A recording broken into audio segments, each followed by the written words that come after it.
Mga katrops, welcome back ulit sa aking channel, Sports React PH. At ngayon nga ay pag-uusapan natin ang balitang tuluyan na nga daw pong nasolusyonan ng Phoenix Suns ang kanilang problema ng nakaraang season. Pag-uusapan na rin nga natin dito sa ating panibagong video, ang balitang official na nga daw pong pumirma ang huling player ng Los Angeles Lakers ngayong off-season.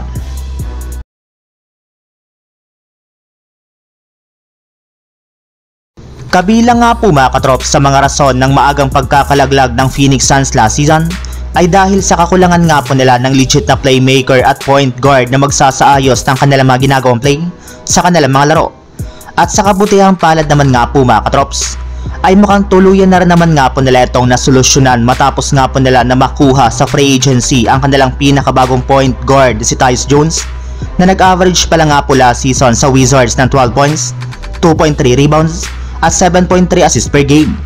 Kaya dyan pa lang ay masasabi na nga po natin na siya na nga po talaga ang pinakabagay na maging point guard na tutulong sa Suns sa susunod na season.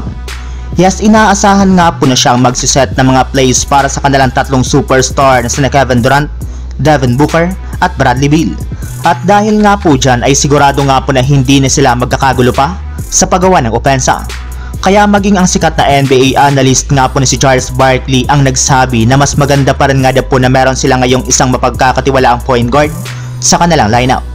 Samantala, punta naman tayo sa ating sunod na pag-uusapan sa balitang official na nga daw pong pumirma ang huling player ng Los Angeles Lakers ngayong off-season.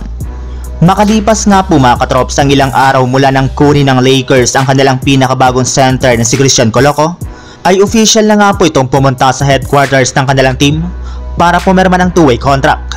At kasabay nga po niyan ay ibinulgar na rin naman nga po ngayon na number 10 jersey nga po ang gagamiting bagong number para sa Lakers sa susunod na season.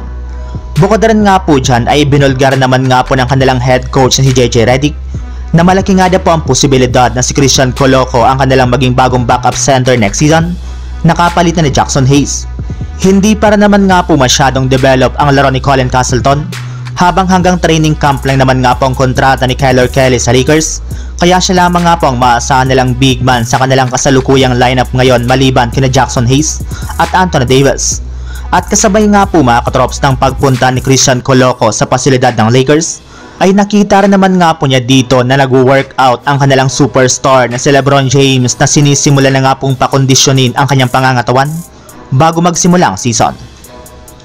So yun lang mga katrops, ang handog kong story ngayong araw.